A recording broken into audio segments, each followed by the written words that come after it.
¿Ya la podía aprender? Creo que no.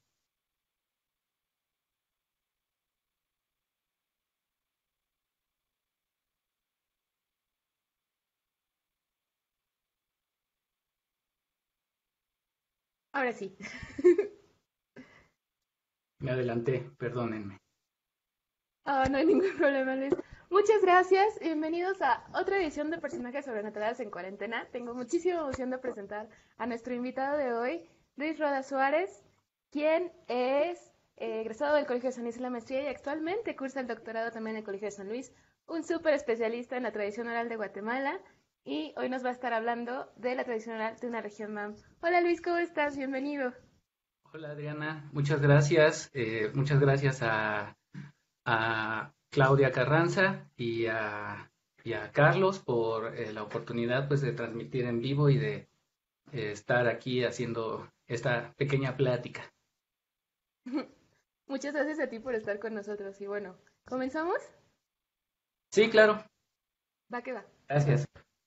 Bueno, pues buenas tardes a todos, a todas las personas que nos acompañan desde diversos lugares a través de Facebook y a través de la página del Colegio de San Luis. Eh, Agradezco la invitación que me hacen y agradezco también la presentación que me hace Adriana. Eh, bueno, pues yo les voy a hablar, como muchos de ustedes ya vieron en el cartelito. No sé si lo podemos poner, Adri, por favor. Claro que sí.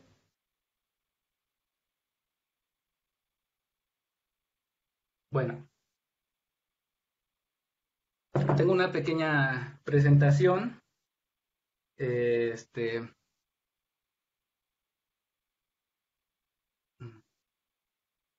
Ahí está. Tengo una pequeña presentación que hice en el famoso programa de PowerPoint.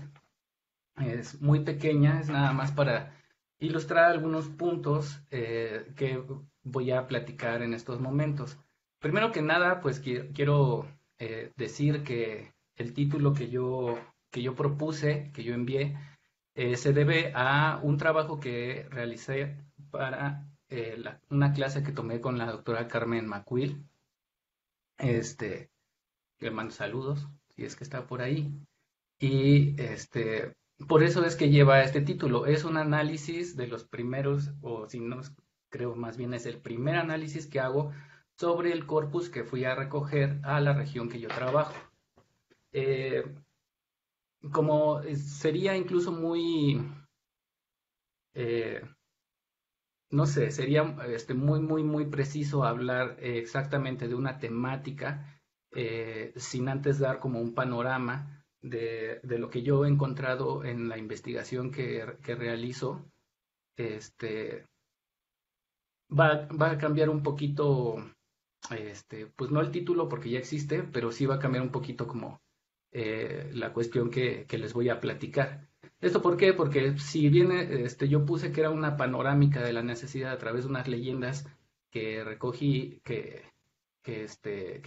integran el corpus que trabajo, este, se me hace más prudente más bien dar una panorámica de qué fue lo que encontré en la región, ¿no?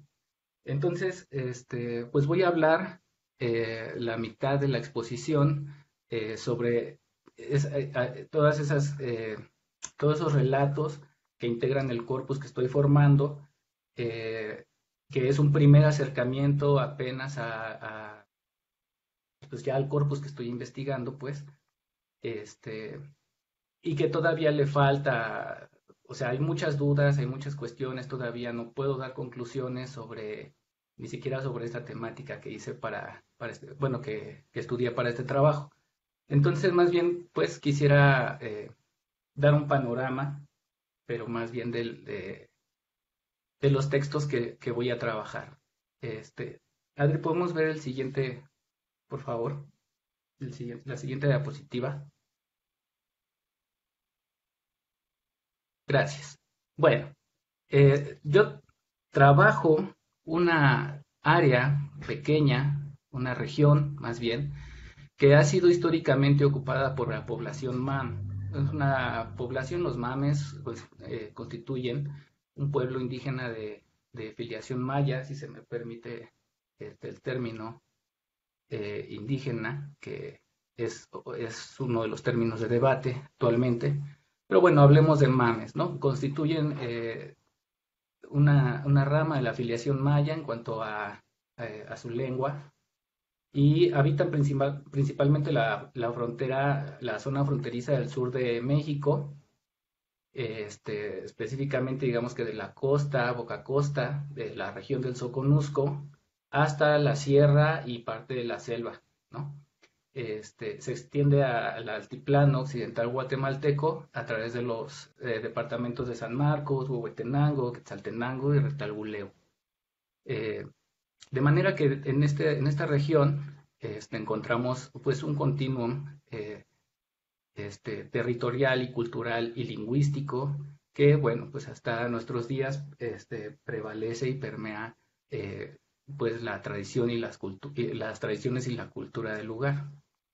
Ahora bien, yo no trabajo toda la región MAM porque evidentemente es una región muy extensa. Bueno, aquí les puse un par de fotos. La foto de la izquierda que pueden ver es una foto del volcán Tacaná del lado izquierdo y del volcán Tajumulco del lado derecho.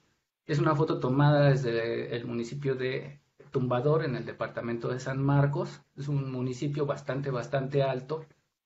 Y del lado derecho se encuentra ahí esa foto que está un poquito más oscura, que es ya el anochecer. Perdón. Es una foto tomada desde el ejido Talquián en Unión Juárez, Chiapas, ¿no? Y ahí en el fondo, bueno, muy al fondo, hasta arriba y hasta la luna, pero más bien la montañita que se ve ahí al fondo es el volcán Tacana, ¿no? Esa es el área que yo trabajo. Es un área que comprende una parte del volcán Tacaná y hacia el volcán Tajumulco, ¿no? Entonces es una línea fronteriza que, bueno, ha sufrido muchas modificaciones en el sentido de que políticamente se ha movido la frontera a lo largo de su historia, y pues ya hasta el siglo XIX, que fue cuando ya se asentaron con los tratados, pues la región MAM queda dividida en eso, con lo que después ya se consideraron los mames de Chiapas y los mames de Guatemala, ¿no? ¿Podemos ver la siguiente, por favor, Ade? Gracias. Entonces, como es una región muy amplia, yo escogí, bueno, no es que haya escogido, lo que pasa es que creo que es bastante viable, eh, de acuerdo a las teorías y las posturas sobre regiones folclóricas, regiones culturales, este, buscar una región que compartiera pues cierto devenir cultural, histórico, ¿no? Entonces, también por la cuestión de la geografía, de la toponimia, del tipo de comercio, el tipo de producción agrícola, pues básicamente estoy trabajando sobre zonas de cultivo de café o que históricamente hubo o hay incluso todavía cultivo de café. Esas zonas sí, son del lado izquierdo, como pueden ver, es la parte de la frontera mostrando los municipios que están del lado de Chiapas. Trabajo una parte de Tapachula, una parte de Tuxtla Chico, Unión Juárez y Cacahuatán. Del lado, bueno, en medio es un mapa de una parte de Guatemala que trae ahí los departamentos y yo trabajo específicamente el que es el de San Marcos. Como trabajo en una zona donde se cultiva café, no llego yo hasta la costa, sino más bien voy como de la zona media hacia arriba, ¿no? Hacia el volcán Tacaná. De ahí, eh, el material que recogí del lado de Guatemala es material que recuperé de Malacatán, San Pablo, El Rodeo, San Rafael Pie de la Cuesta y Esquipulas de Palo Gordo, ¿no? Básicamente. Dentro de esos lugares algunos municipios que también trabajé, ¿no? Podemos ver la siguiente, por favor, Adri. Bueno, aquí es un mapa un poquito más, bueno, no es un poquito más, es más bien es un mapa de Google. Este, la ruta que yo escogí o que se me hizo más viable fue esa ruta que va de Unión Juárez, bueno, o que empieza por la zona de Tuxtla Chico. ¿Le puedes dar enter, Adri, por favor? Ahí está un carrito. No fui en carro, evidentemente fui caminando o en transporte público o en pick-up, en la parte de atrás de una pick-up. Este, Hice trabajo de campo en parte solo y en parte Diana Escutia me acompañó, lo cual fue muy beneficioso también. Y bueno, de las zonas de Chiapas voy de Tuxtla Chico hacia arriba, que es digamos que es la carretera más eh, transitada hacia lo que es Unión Juárez, que ya es la entrada hacia el cráter del volcán, que es Cacahuatán, y por ahí sí aparece otro carrito. Este, Ahí marco esos puntos porque pasé por esos puntos intermedios donde hay ejidos como Santo Domingo, como Guatimoc, hasta llegar hasta Unión Juárez y Talquián. Ahora, del lado de la frontera, sí, también hice un poco de trabajo de campo. En esa frontera, del lado de México se le llama Talismán, del lado de Guatemala se llama El Carmen. Eh, por falta de tiempo ya no pude ir a hacer trabajo de campo al Carmen y porque también es una zona en la que la verdad me sentí un poquito inseguro, sobre todo porque la gente constantemente persigue a uno como para cargar maletas y no lo sueltan. Entonces me costó un poquito de trabajo cruzar o bueno, explorar un poco esa zona. Por eso es que ya no la exploré más. Y de ahí, bueno, me fui hacia esa carretera que es un paso muy importante también migratorio, que es Malacatán, San Pablo, San José el Rodeo, San Rafael Pie de la Cuesta y Esquipulas de Palo Gordo y Tumbador, que es de la foto que marqué hace rato. ¿Por qué esta ruta? Esta ruta es también históricamente una de las más transitadas desde muchísimo tiempo atrás, eran rutas de comercio y hasta la fecha todavía las caravanas de migrantes pues llegan a tomar este tipo de carreteras, aunque normalmente cruzan por la parte que está llamada hacia Boca Costa, que es Ayutla, Tecunumán, y de este lado de México es Ciudad Hidalgo, ¿no? Bueno, yo trabajé esa zona por donde van esos carritos. De ahí, pues tuve la oportunidad, como muchos de ustedes saben que hacen trabajo de campo, saben que pues, uno tiene la oportunidad de conocer gente muy interesante, ¿no? Aquí en esta diapositiva hay una panorámica tridimensional de tomada de satélite de Google también, donde hay unos volcancitos ahí y los puse para marcar que precisamente es un paso entre los dos volcanes, lo que yo estoy trabajando. Del lado izquierdo está está el volcán Tacaná, que es de donde nace el río Suchiate, que es el que sirvió para dividir o para marcar la frontera de esa zona. Y del otro lado, Tajomulco. Y bueno, pues ahí están los nombrecitos bueno, los nombres de los municipios que visité. ¿Podemos seguir, por favor, Adri? La siguiente. Bueno, como les decía, quiero dar más bien una panorámica, no de un tema en específico, aunque llegaré ahí más adelante, pero sí un poco de lo que se puede hallar o qué es lo que hay allá. Es una región que no ha sido todavía estudiada, aunque sí ha habido gente que lo ha querido estudiar, ¿no? Hay tesis, por ejemplo, de Tumbador enfocadas en la tradición oral, pero desde un aspecto de la psicología. Es una tesis que ya tiene tiempo, es del 99. Si alguien tiene dudas o o les interesa el material, me pueden decir, me pueden escribir también y con todo gusto pues se los hago llegar. Eh, Disculparán que de pronto se cuelan sonidos, pero es yo creo de las vicisitudes de estar transmitiendo en vivo desde casa.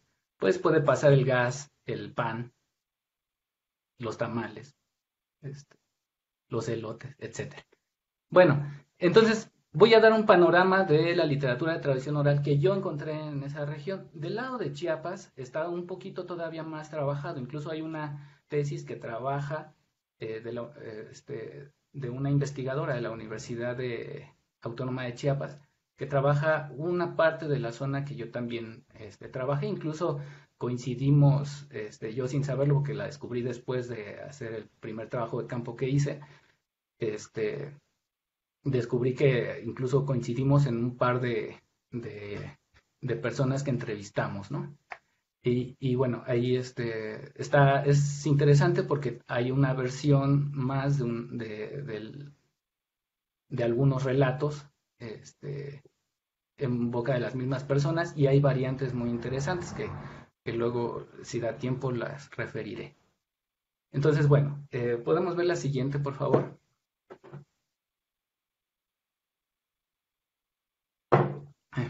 Aquí está.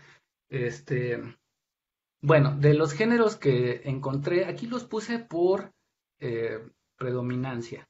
Eh, las leyendas son muy difíciles de hallar como tales, como leyendas, como, como se definen desde los estudios de tradición oral, porque pueden tener varios elementos del género de leyenda, como el valor de verdad, como fórmulas, como dicen que, cuentan que, mis abuelos cuentan, mis abuelos contaban, etcétera. Pero a veces terminan siendo más como memoratas o como anécdotas. Entonces, a veces hay que tener un poco de cuidado en eso.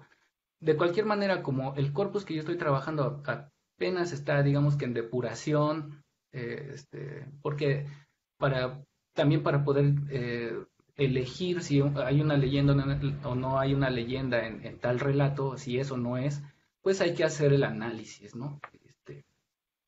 Como esta es una investigación que plantea más dudas que respuestas, pues evidentemente todavía no tengo bien depurado cuántas son leyendas o cuántas son anécdotas o memoratas, por ejemplo. Entonces, aún así, digamos que dentro de ese orden de la idea de lo que es una leyenda o de lo que consideramos en apariencia leyenda, es lo que más encontré, es lo que aparentemente uno cuando va a hacer trabajo de campo es lo primero que quieren contar las personas a veces también pues tiene que ver con la pericia del entrevistador. Entonces a veces uno no logra hallar lo que busca, etcétera. Bueno, son muchos factores. Otros factores es que dé tiempo de ir, que haya forma de ir, que se puedan encontrar informantes.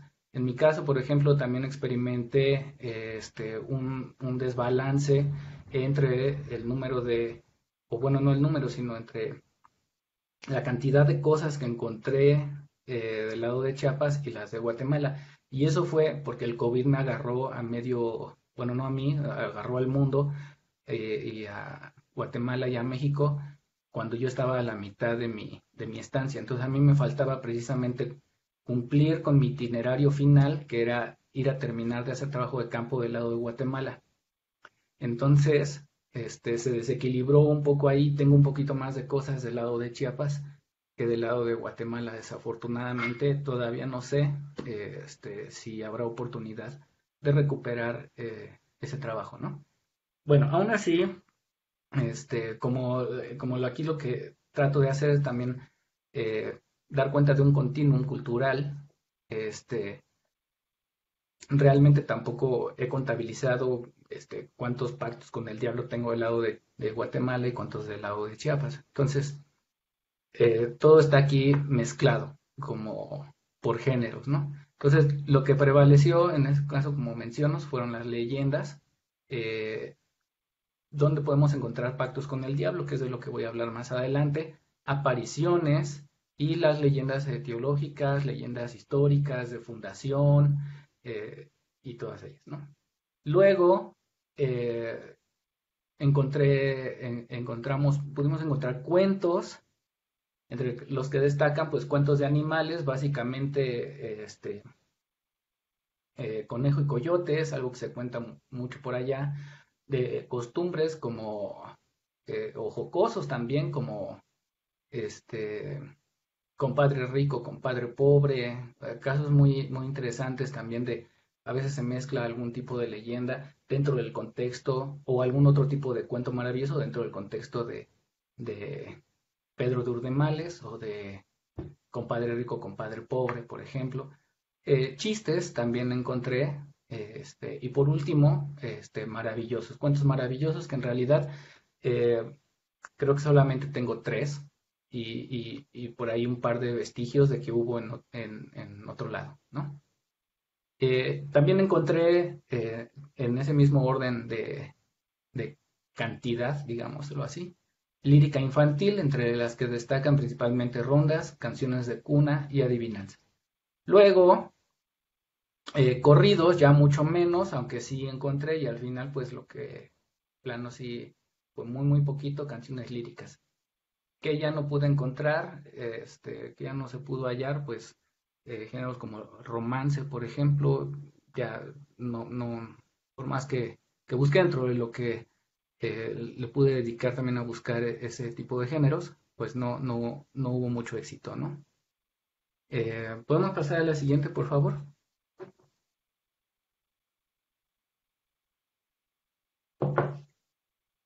Bueno, de lo que quería yo platicar aquí en esta intervención que tengo, es precisamente de leyendas. Dentro de estas leyendas pude hallar, o he clasificado hasta ahorita una clasificación, como menciono, muy preliminar. Bueno, no sé qué tanto puede ser preliminar. Es una catalogación preliminar. Es complicado hacer una catalogación en este sentido. Tampoco es como, no es tanto mi interés, sino más bien mi interés es como en el estudio temático más general, específicamente de las unidades de discurso, las unidades narrativas, como este, motivos, temas de discurso, como fórmulas y tópicos, ¿no? Desde el aspecto de las unidades culturales.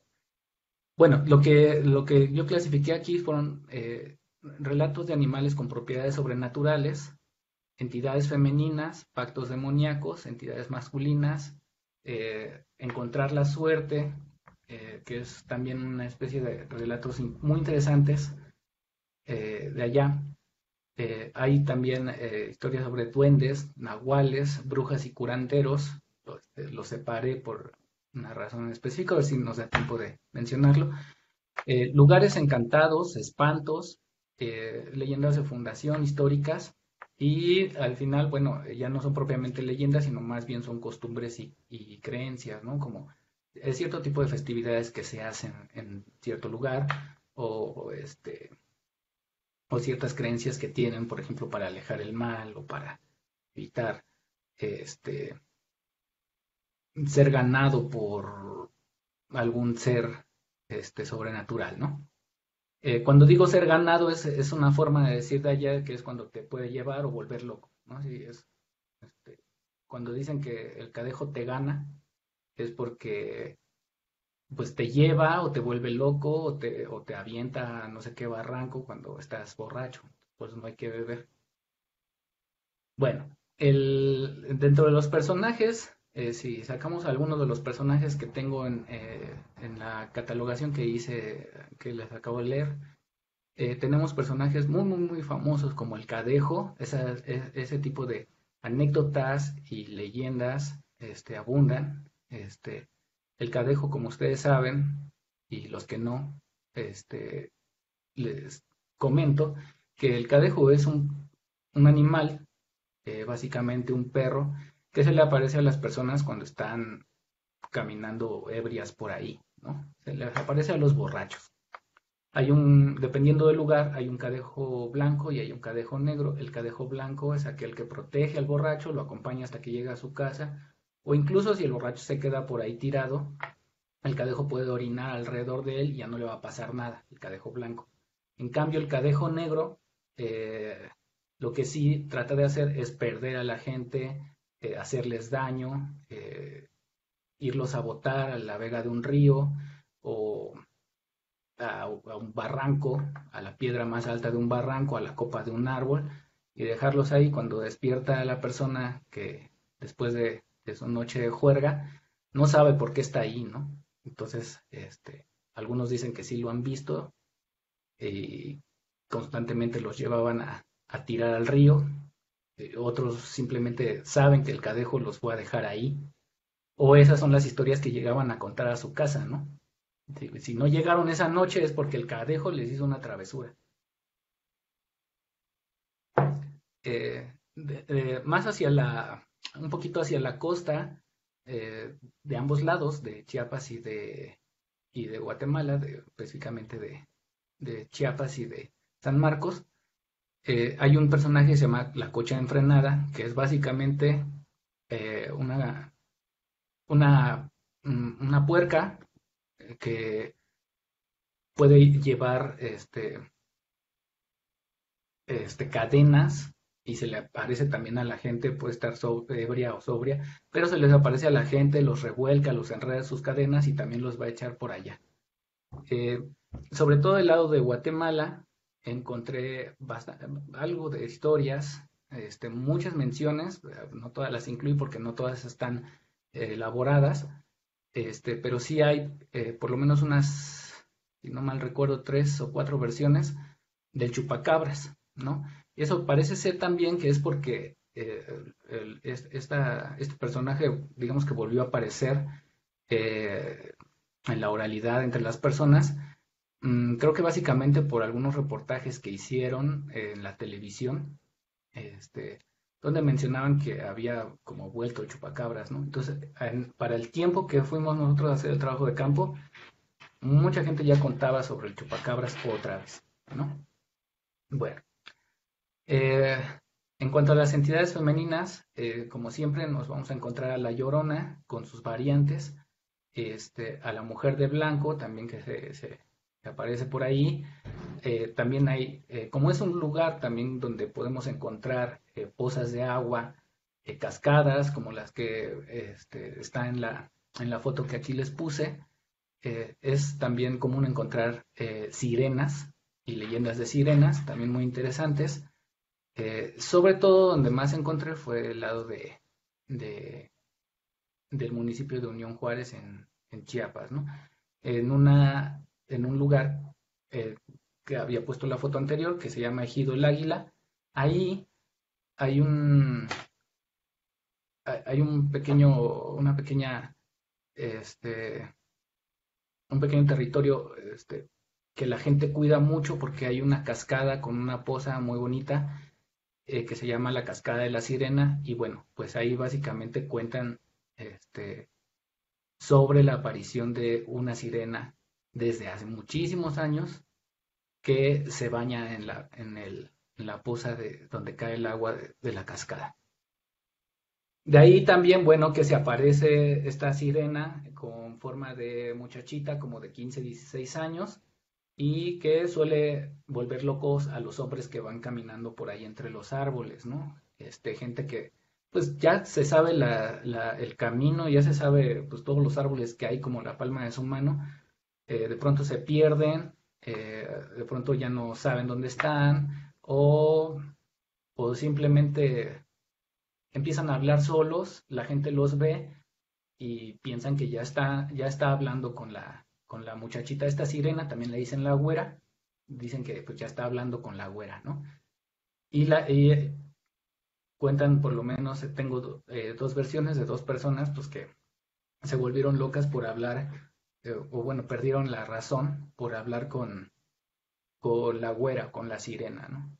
Eh, otra, luego son historias muy violentas. La sirena puede aparecerse también en el río.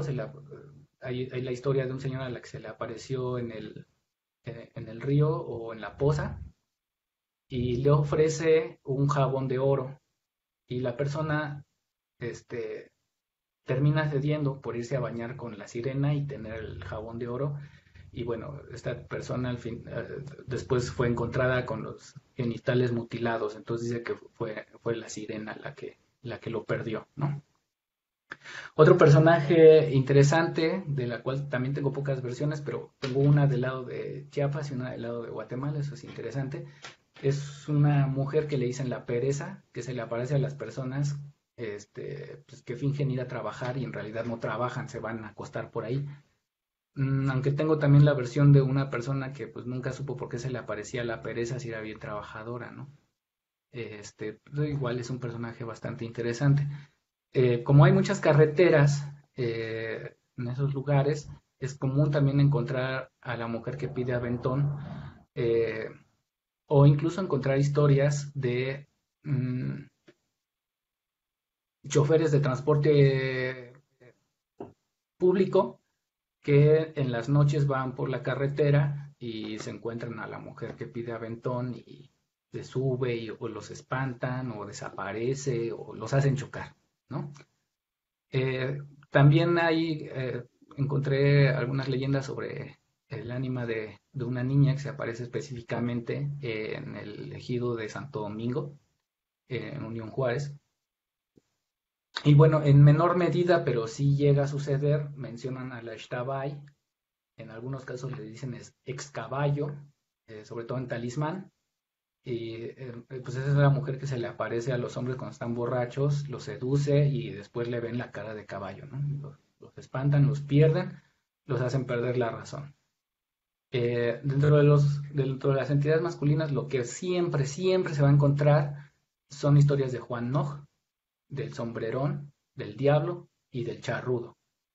En algunos casos, y por eso mencionaba yo que era muy complicado luego hacer una catalogación, este, la gente llega a decir que todos esos son el mismo. O sea, el Cadejo y Juan Noj son el mismo. El Sombrerón y Juan Noj son el mismo.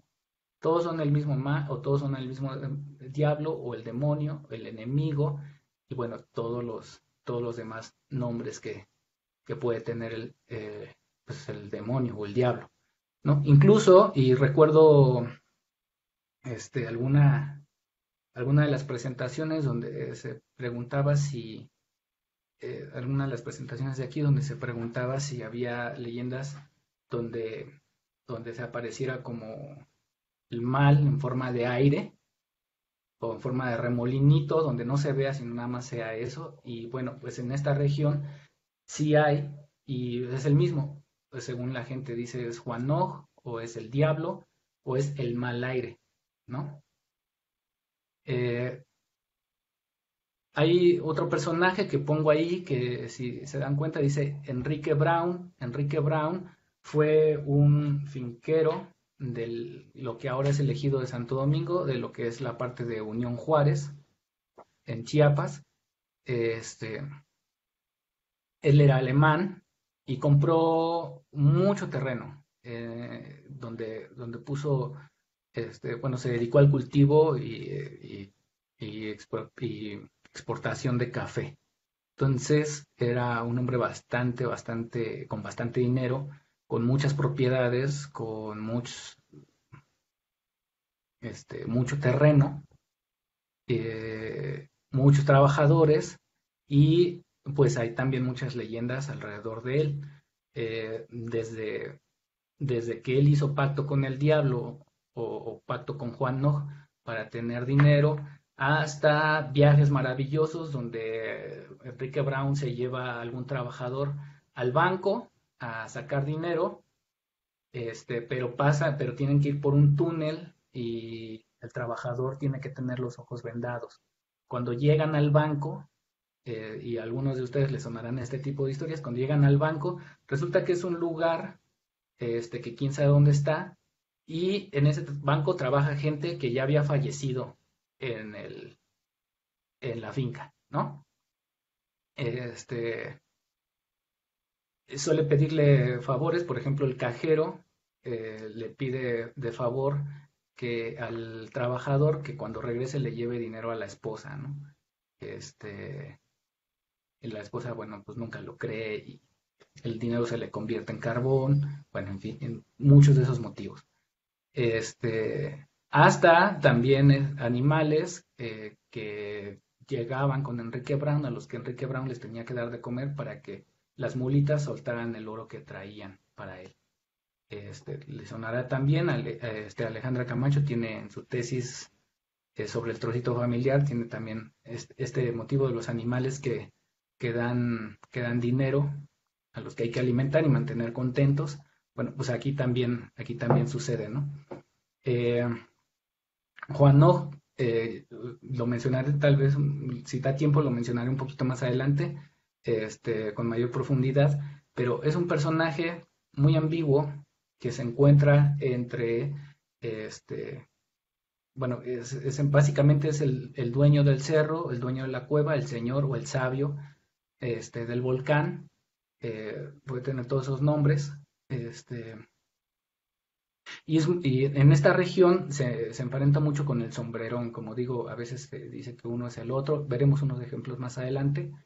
Pero es un personaje que, pues, normalmente está, digamos que se acepta como si fuera el diablo, como si fuera el enemigo, como si fuera la maldad, pero es un poco ambiguo porque también es el dueño del volcán, es el dueño de la cueva, el dueño del cerro, al que hay que respetar.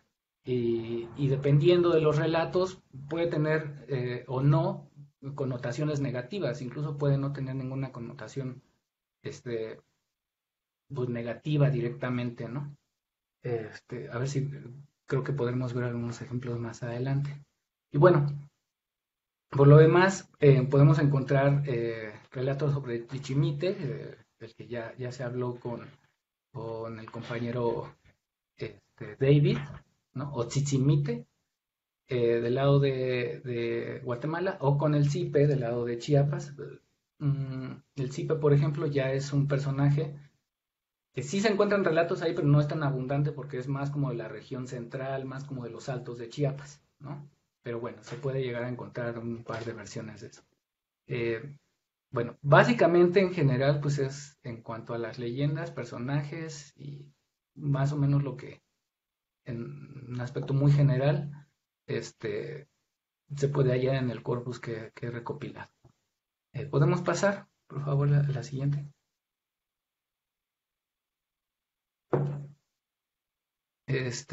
Bueno, dentro de estas leyendas, el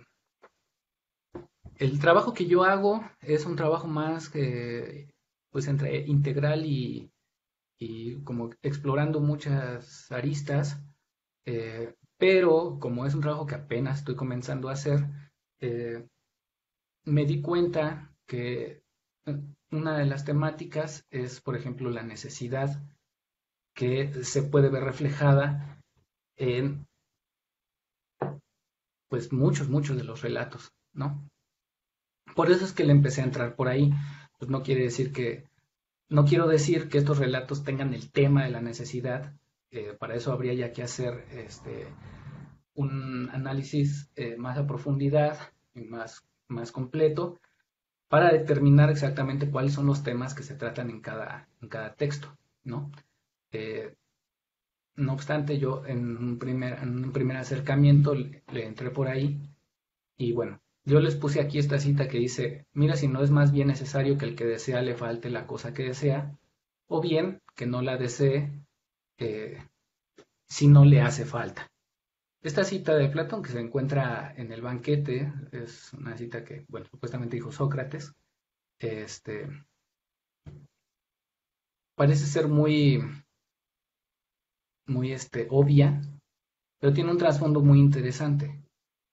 Lo que quiero decir es, eh, en la actualidad, cuando alguien, entre más siente una persona una necesidad por algo, más se desea. Y entre más se desea, más valor adquiere, ¿no? Pongo, por ejemplo, esa fotito de ese niño que tiene mucha sed y que desea el agua, ¿no? Por ejemplo, Enrique Dussel dice que pone este mismo ejemplo: si yo tengo necesidad de saciar mi sed, deseo el agua. Y entre más la necesito, más la deseo. Y si está al alcance, pues se puede beber, la puedo beber. Pero si no está al alcance, va a aumentar el valor, ¿sí? Pues la posibilidad de mediación tiene un valor en cuanto es posible la mediación, en cuanto la mediación se vuelve posibilidad. En la extrema sed, el agua adquiere un valor inmenso. Es la primera mediación y necesaria para subsistir, para apagar la sed. Entonces yo lo que traté de plantear aquí es, en la actualidad, en el sistema en el que vivimos, ciertas necesidades se vuelven o adquieren un matiz muy sofisticado para poderlas conseguir. Es decir, no nada más es, si tengo sed, ir a conseguir el agua, no sé, al río, o si tengo hambre, ir a cortar los camotes del árbol, o no sé. Sino que nosotros estamos en un sistema donde si yo tengo hambre, tengo que conseguir la manera de tener dinero para poder ir a comprar los productos que necesito, ¿no? Entonces, pienso en sofisticación en un sentido de sofista, pues, donde no es tanto que se corrompa la cadena, sino más bien que se vuelve más complicada o más compleja de realizar, ¿no? Y paradójicamente, pues ir a conseguir trabajo para ganar dinero, para ya con el dinero ir a comprar al mercado lo que necesito para cocinar y poder comer, pues es más sencillo que ir a cazar un conejo, ¿no? No sé. Bueno, pero así es digamos que en nuestro sistema, la cadena de trabajo, dinero y comida, y está relacionado en el imaginario siempre entre nosotros esa cuestión de mm, cuando voy a trabajar, digo que voy a ir a ganarme la papa, ¿no? O voy a ir a perseguir la chuleta, ¿no? Cuando no son cosas que literalmente se hacen, pero es una manera de decir, voy a ir a trabajar para tener dinero, para ir a comprar la comida que necesito para subsistir.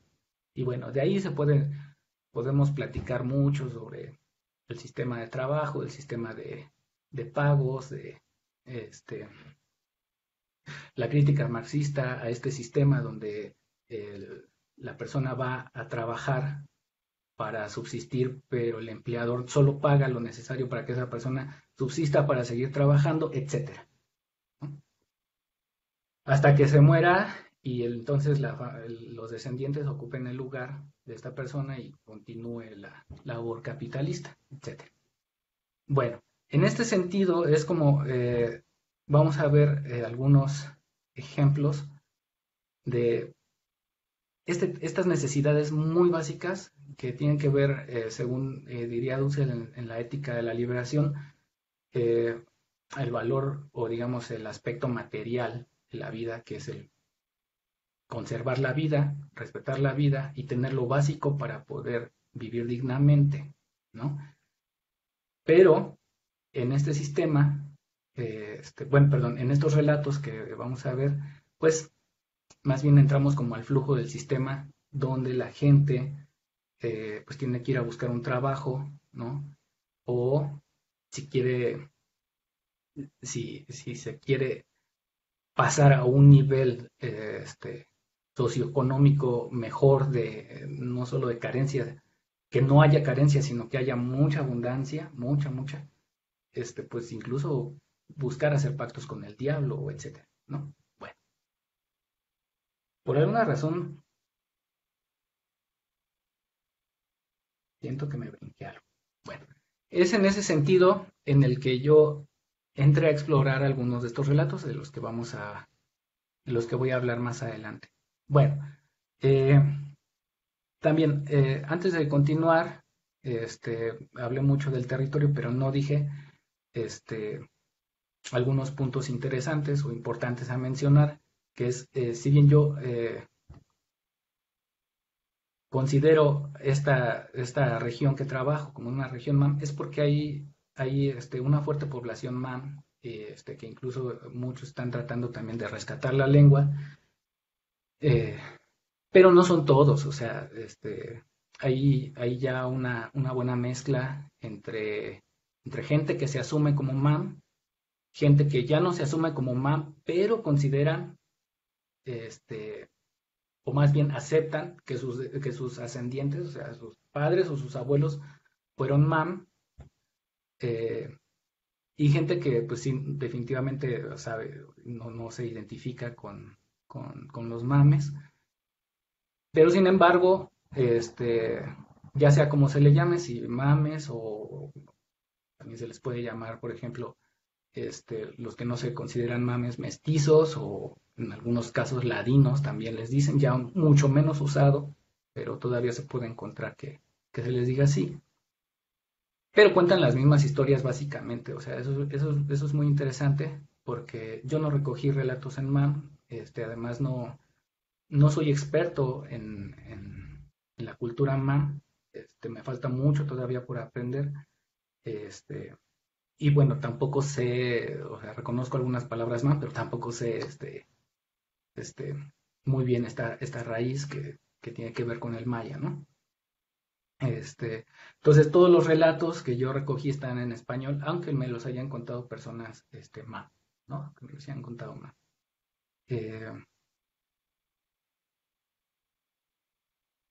Vale decir también que esta región que trabajo es interesante en el sentido de que durante mucho tiempo, bueno, durante toda su historia, desde antes de que llegaran los españoles a invadir o a colonizar, como gusten llamarle, este, siempre ha sido como una región de tránsito por alguna razón, por ahí pasaron, pasaron muchas culturas, este, desde huastecos, nahuas, este, obviamente ya con la expediciones de conquista, llegaron tlaxcaltecas, chicholtecas.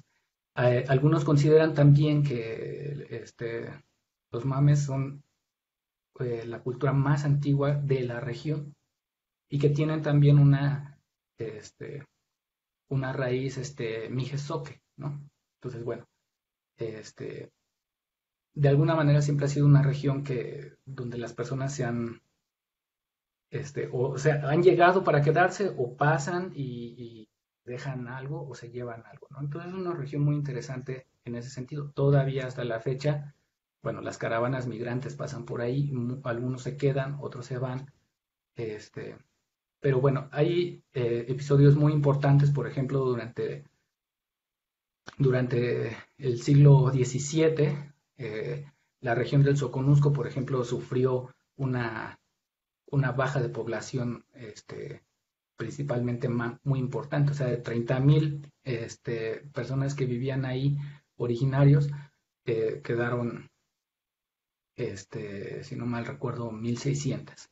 Y eso fue un problema para los españoles, eh, porque bajó la producción de cacao, una crisis económica ahí, y tuvieron que llevar, o bueno, más bien su plan fue llevar a la región gente de Veracruz, gente de la Ciudad de México, bueno, Teotihuacán, perdón, este, aztecas, pues, sí, perdón, gracias, muchas gracias, se me fue el avión. Y también gente de Quetzaltenango y hasta de la ciudad de Guatemala. Entonces, o sea, hubo una fuerte influencia, incluso antes de la conquista, también quiché, y después de la conquista, bueno, durante la colonia cachiquel y demás. Entonces, bueno, no sé si llamarle de alguna manera un cosmopolita a la región. Y bueno, En el siglo XIX, por ejemplo, eh, mucha gente que trabajaba en las fincas guatemaltecas se iban a trabajar a las fincas mexicanas porque era pues, mejor pagado, ¿no? Igual en el siglo XX, ¿no? Eh, Hubo una migración muy importante, sobre todo cuando hubo mucho crecimiento de las fincas de café del lado de México, muchos guatemaltecos de la región de San Marcos se fueron a trabajar ahí. Incluso muchos fueron beneficiados con el reparto agrario durante el periodo de Lázaro Cárdenas, puesto que les tocó alguna propiedad, algún terreno, y bueno, se establecieron ahí, luego se formaron los ejidos, y bueno, ya toda esa historia que ustedes saben, pero hay ejidos fundados por, pues por gente que llegó de Guatemala, ¿no? A ese lugar, a esos lugares de las fincas chiapanecas, ahora ejidos, ¿no? Entonces, como ven, pues es una región que se ha nutrido de diversos lados. Es importante señalarlo porque también por eso se puede dar un continuum cultural muy interesante y muy importante, a pesar de que en ambos países pues hayan sufrido desde su propia experiencia histórica, pues una pobreza o una explotación o una violencia física y simbólica, pues propia, ¿no? Eh, por ejemplo, en Guatemala, vale recordar en los años 80 el conflicto de, de los militares contra la guerrilla, ¿no? Donde mucha gente sufrió, incluso todavía, ahora que fuimos a hacer trabajo de campo, hay historias sobre ese conflicto, ¿no? No he encontrado que lleguen a hablarse ya en un sentido como de leyendas o que esté vinculado a de alguna manera con personajes o así, como suele pasar en otros lados, pero sí la gente sigue contando como esa parte muy trágica, ¿no? Y muy dolorosa de la historia guatemalteca. Y bueno, también pues del lado de México, durante la mexicanización de, de los indígenas, durante la mexicanización, quiero decir, este, se les obligó a no hablar su idioma, a no vestir sus prendas tradicionales, y bueno, pues eso creó también un conflicto, de lo cual también resulta interesante que la injerencia que tuvieron las iglesias protestantes en ese sentido, porque presbiterianos o ventistas eran promotores de que la gente hablara su lengua.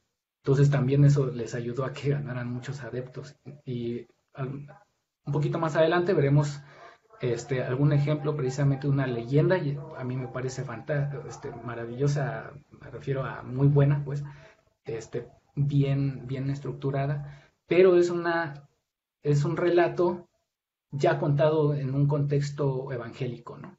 Bueno, la siguiente diapositiva, por favor.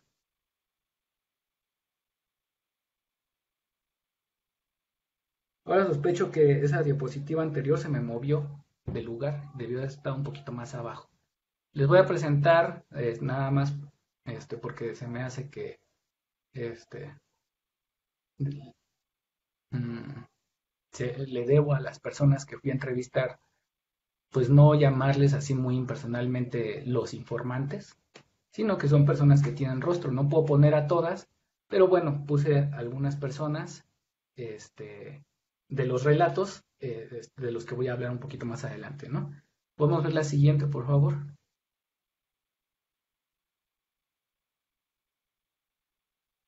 Bueno, algunas de las personas que tuve el gusto de conocer notarán que también en su mayoría son hombres, son varones. Eh, pues no es solo casualidad, sino que es también muy difícil encontrar que las señoras tengan la posibilidad de hablar con nosotros, pues normalmente luego no se les permite hablar o, o ellas mismas no, pues, si está el esposo o si está los hijos o así, prefieren no hablar, pero luego cuando están solas, pues sí, cuentan sus cosas, ¿no? O sea, tienen una tradición oral muy rica, pues. Y otra cuestión de también porque no tengo muchas imágenes de mujeres es porque también las señoras no siempre se dejan fotografiar, ¿no? Yo siempre les pido su permiso para fotografiar, si algunas dicen no, pues prefiero no. En el caso de unas señoras evangélicas, me pidieron ni siquiera que diera sus nombres, ni sus edades, ni de dónde son, porque pues podrían tener represalias por parte de sus maridos o de la propia iglesia, ¿no? Entonces, bueno, pues sí, también es importante mencionar que eso también pasa. Pues. ¿Podemos ver la siguiente, por favor?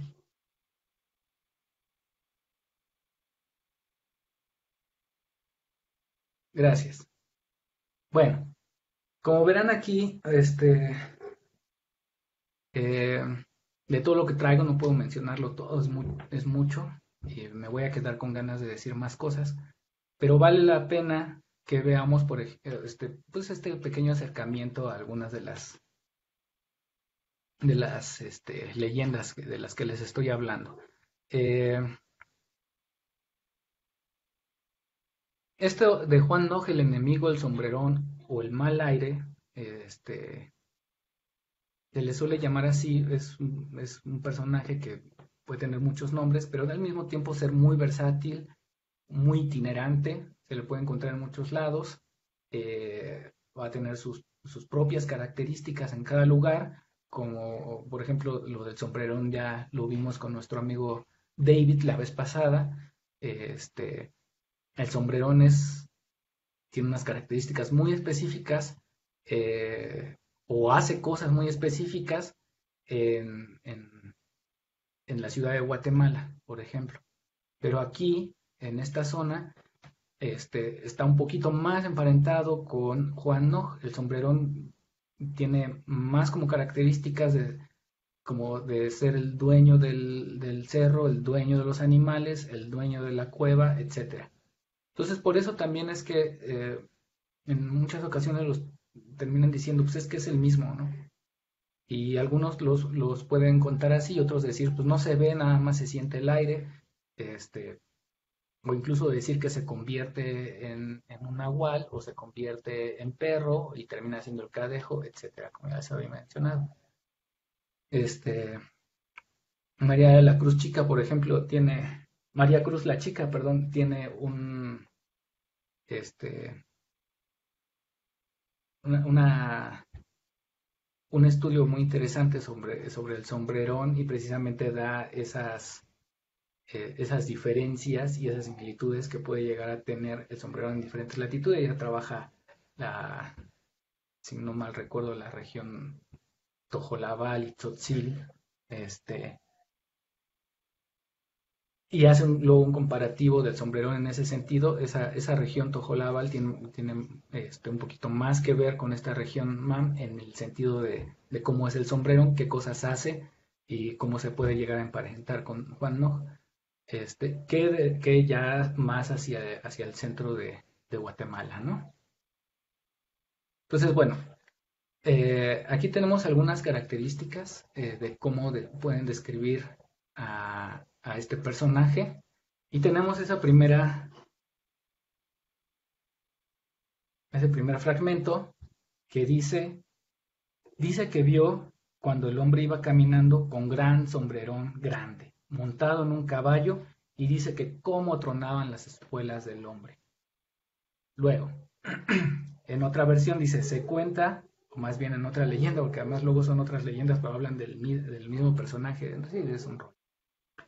Se cuenta, dice la historia de Juan Nog, aquí sí da el nombre, en la versión anterior no da el nombre, dice que es el mismo siempre. Dice la historia aquí en Guatemala, esto está sacado en una región que está hacia el tumbador, que se llama el Rodeo, San José el Rodeo. Dice la historia aquí en Guatemala que regalaba dinero, se empactaba. Era un pacto entre la persona y él. Así es, y le daba dinero a la persona que se empactaba con él, que así como yo no tengo nada, soy humilde, soy pobre, y viene Juano a empactarme, yo subo de categoría. Dice que traía dólares y euros y manojón de quetzales, venía a regalarle a la persona que se empactaba con él. Entonces, eh, como vemos, o sea, el sombrerón o el Juan Nog o el enemigo se hace ver, ¿no? O sea, eh, tiene que ser muy opulento y bueno, puede traer oro o puede traer alhajas o unos espuelones de oro que suenan tremendo como truenos, o, y si tú quieres dólares, te da dólares, y si tú quieres, bueno, ya, cada quien le pone de su cosecha.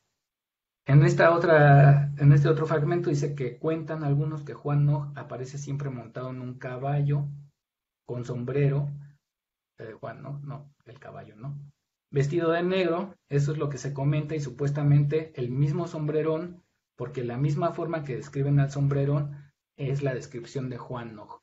Aquí está ya más específico, como la gente relaciona de una manera muy natural. Después es que se dice lo mismo de los dos, son iguales, incluso hacen lo mismo, ¿no?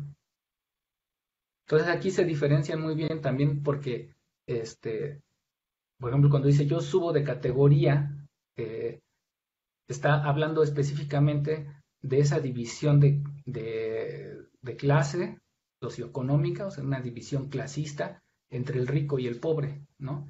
Y refleja la aspiración a ser, a pertenecer a una esfera a la que no se pertenece todavía, pero a la que se desea de alguna manera, eh, debido a la necesidad que se tiene por satisfacer, pues, lo más esencial para vivir, ¿no? Eh, algunos estudiosos han referido que, la, que hay un, que hay una, que se remite con estas características del sombrerón a una persona pues adinerada, eh, eh, Berenice Granados, por ejemplo, y María Cruz la chica, un poco coinciden en el sentido de que refleja de alguna manera una memoria histórica que remite este, pues al dueño de una hacienda, al dueño de una finca, aquel que tiene todo el territorio, que tiene, o sea, un terreno muy amplio, que tiene muchos animales, y en ese sentido ya se va asemejando con aquella figura de, del el señor de la cueva, el señor del cerro, el señor del terreno, el señor de la montaña, que es el dueño del venado, el dueño del animal, el dueño de, ¿no? De alguna manera, lo que dice María Cruz la chica es que se traslada un poquito como esa figura de, de un ser, pues prácticamente, mítico, ¿no? Hacia un ser más como enfocado en la leyenda, eh, digamos que más próximo, ¿no? Deja muy de lejos la característica mítica y pasa a formar parte más bien como de un imaginario donde, este, pues no porque de una manera natural la persona sea el dueño del lugar o el dueño de los animales, sino porque por su estatus económico puede comprar el lugar, puede comprar los animales, ¿no? Entonces ahí, esa es un poquito como la característica que se da. Por lo demás también, eh, hay que notar que cuando se habla de una persona que tiene mucho dinero, suele también decirse que es porque hizo pacto, es decir, no es un dinero bien habido. Prácticamente es como a veces pienso que es como decir, este, pues no es fácil tener todo ese dinero y si tienes todo ese dinero, eh, pues es porque viene algo malo, ¿no? O es porque es algo malo, no sé. Como digo, son apenas pequeñas así hipótesis que he ido lanzando, hay que profundizar un poco más. Estoy seguro que muchos de ustedes van a terminar iluminándome a mí en este sentido, este, o nutriendo de mejor forma las ideas que yo estoy exponiendo. Bueno, este, entonces, este dinero que no siempre puede ser bien habido, este, como decía, también se puede hacer a través de un pacto con el propio Juan Nog, ¿no? Y, por ejemplo, les voy a poner un fragmento de una leyenda donde el propio Juan Nog era una persona común y corriente que hizo un pacto con el diablo, y terminó trabajando para él, ¿no? Podemos poner la siguiente, por favor.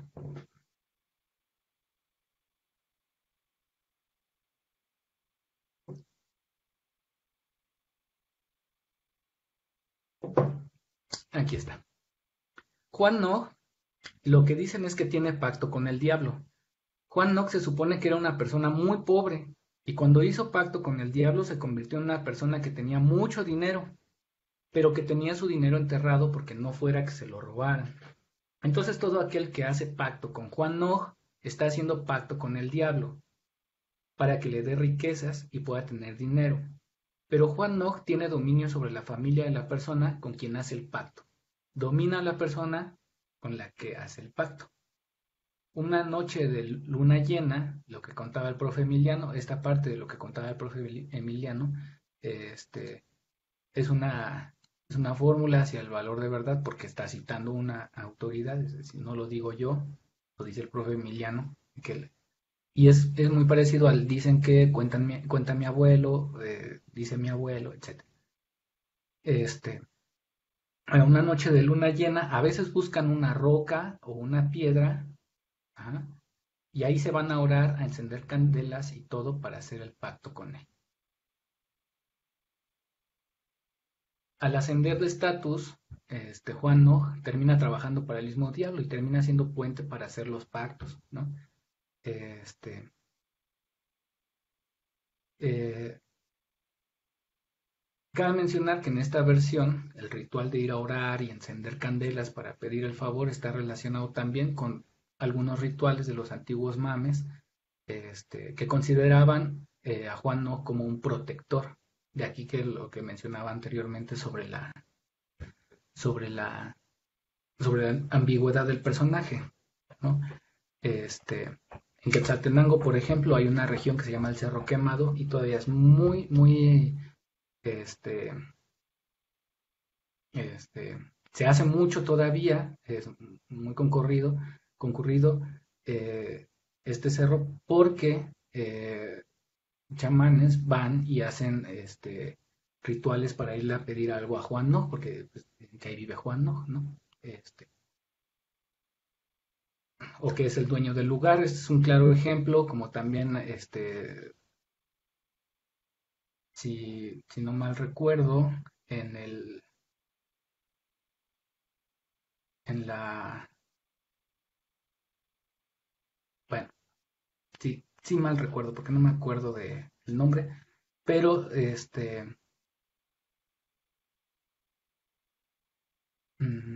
por ejemplo, en la tesis de maestría de Samia, ella trabaja al censo y tiene cierta similitud. El censo en una zona de Puebla tiene cierta similitud, dado que es un personaje que también se considera como el dueño del lugar, el dueño del cerro, y termina siendo lo que ella llama un geosímbolo, ¿no? Es un término que se entiende como un lugar, un itinerario o una extensión o un accidente geográfico que por razones políticas o religiosas y culturales reviste a los ojos de ciertos pueblos o grupos sociales una dimensión simbólica que alimenta y conforma su identidad, ¿no?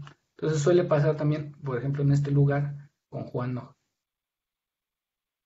Eh,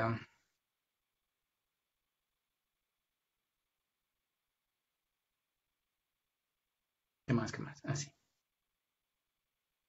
Bueno, ahora vamos a ver, déjenme ver si la puse.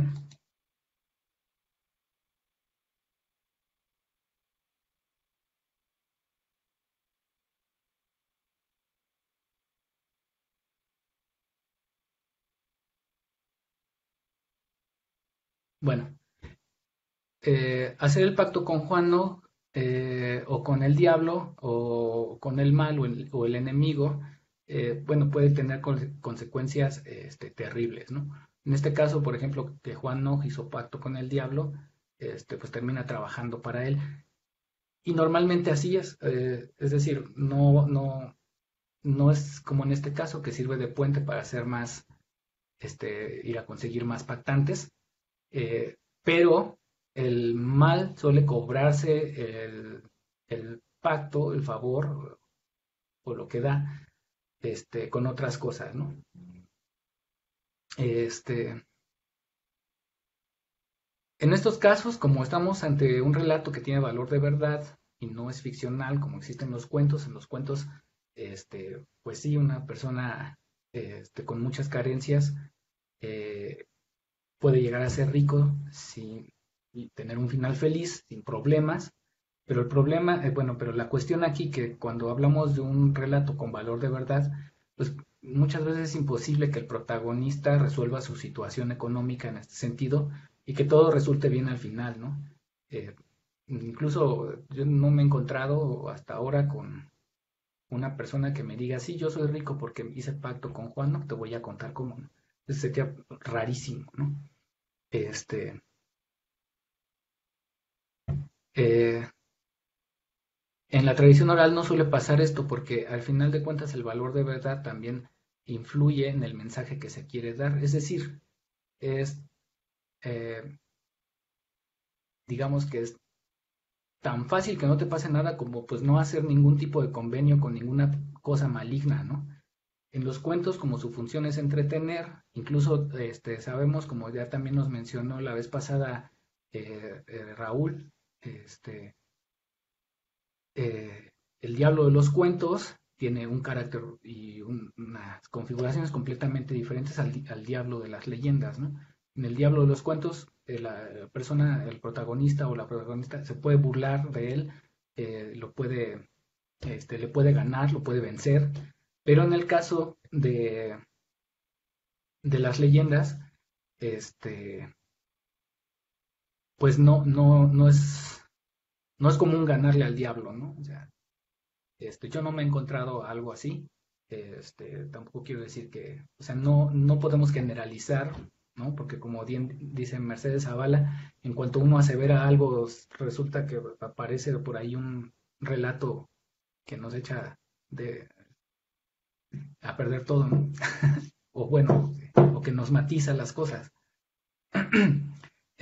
Bueno, entonces en estos relatos, aunque no se gane la batalla del diablo, este, o si se gana la batalla al diablo, al final de todas maneras se va a cobrar el favor, se va a cobrar lo que da. Déjenme si puse, sí.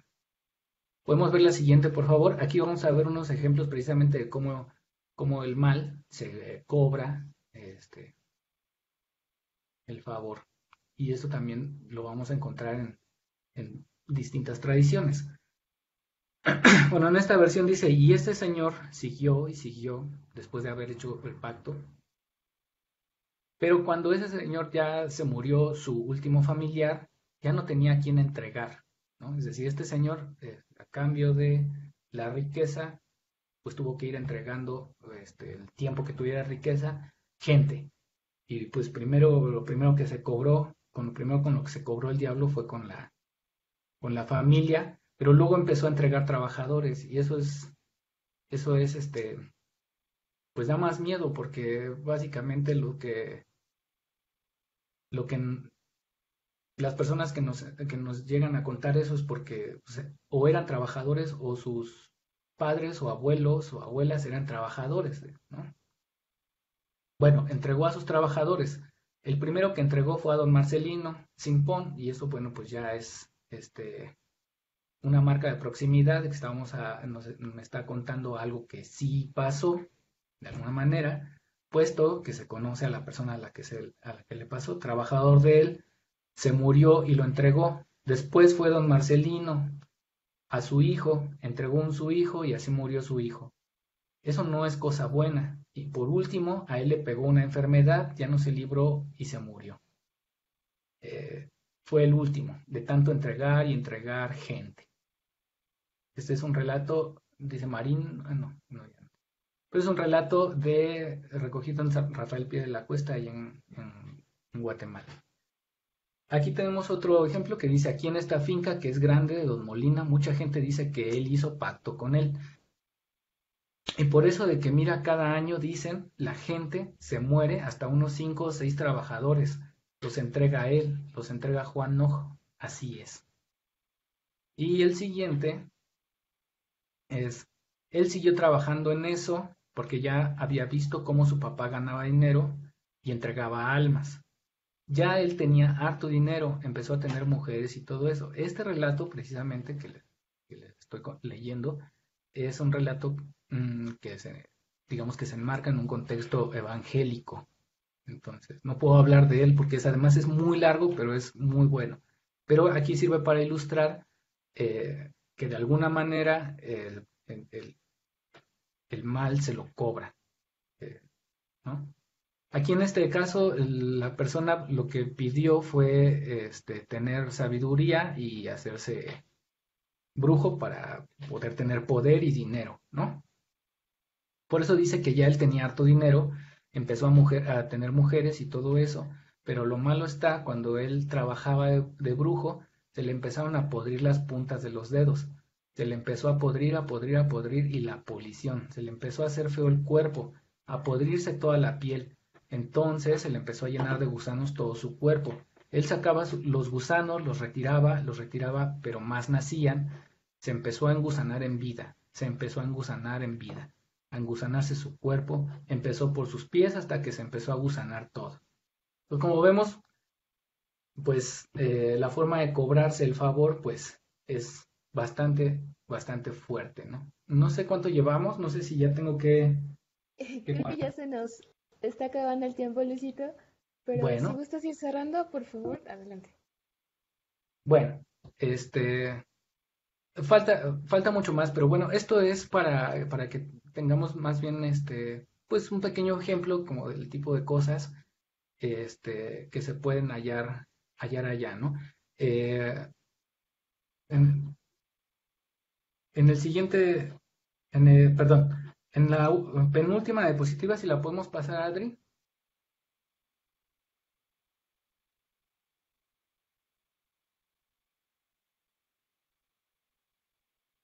la siguiente, por favor.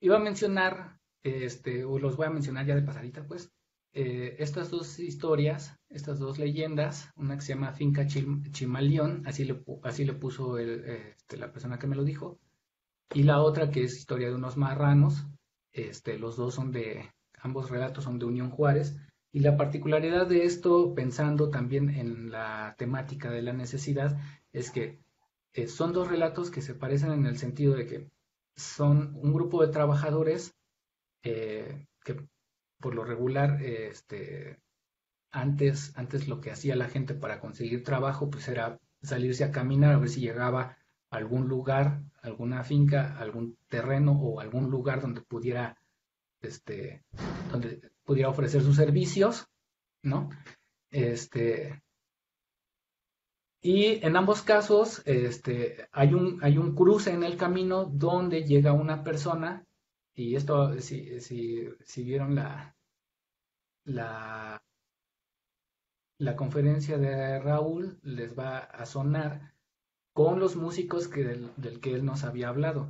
En el caso que él nos habló, los músicos son llamados para tocar en un fandango. Aquí pues no son músicos, pero son, en la finca Chimalión es un grupo de personas que sabe tapiscar café y entonces se los llevan con las mismas características, es decir, sin que puedan ver el camino, se los llevan a trabajar a un lugar maravilloso donde se les paga muy bien, pero corren el peligro de no salir si es que comen de un tipo de tortilla determinado.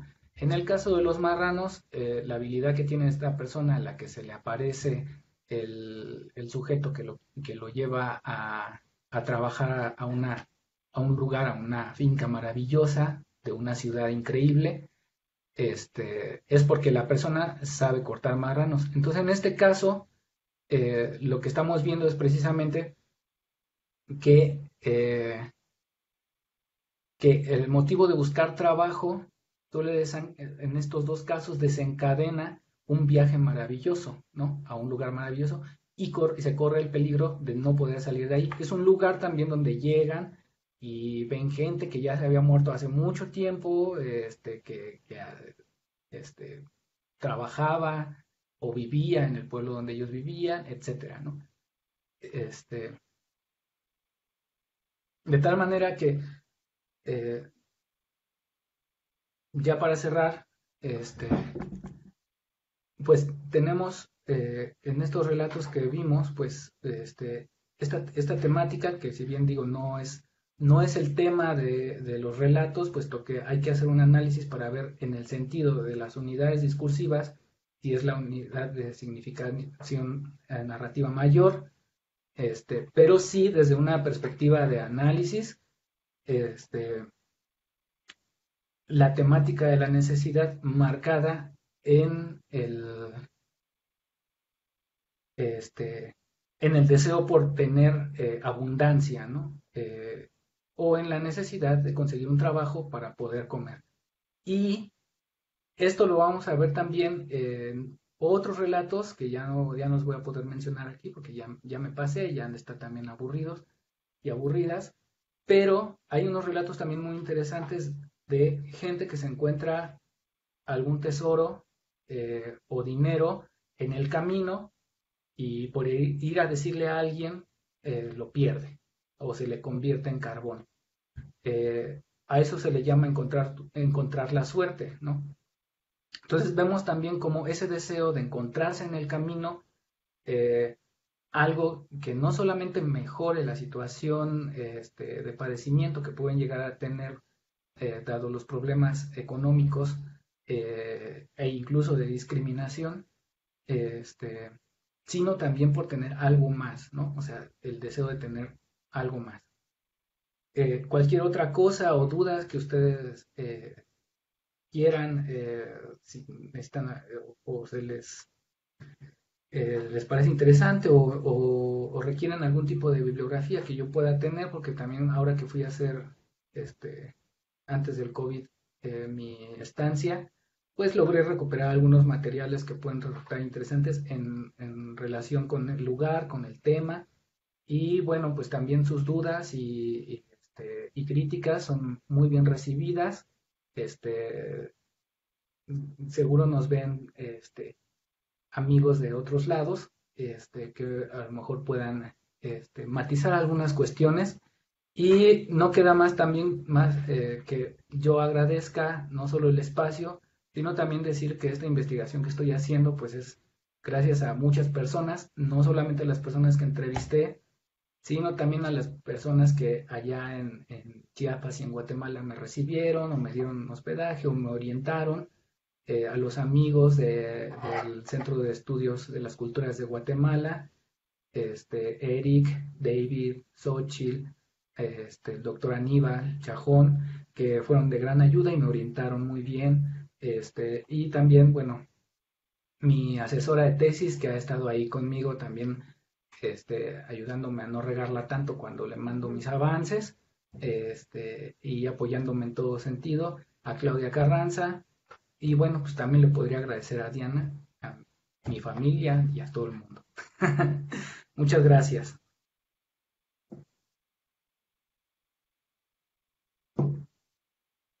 Ay, pues muchas gracias, Luisito. Lamento mucho cortarte así. La verdad es que creo que tenemos que hacer una segunda parte porque podríamos seguir platicando harto rato y sí nos quedamos con muchas ganas de escuchar todas las historias, especialmente esas que dijiste que eran las violentas.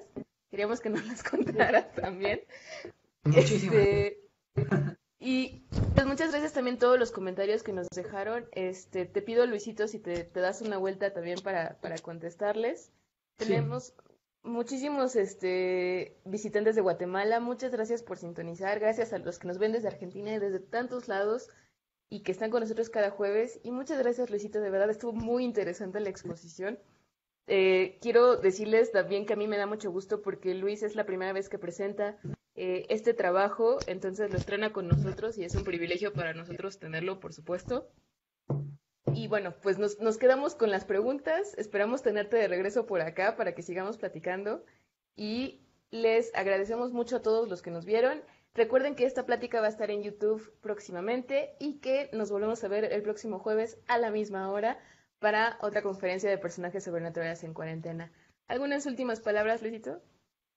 pues nada más, muchas gracias por la invitación, muchas gracias también a las personas que se quedaron y que nos que se conectaron para escuchar en esta ocasión esta pequeña plática. No, pues muchas gracias a ti, gracias a todos y buenas noches. Nos vemos para la próxima. Gracias, hasta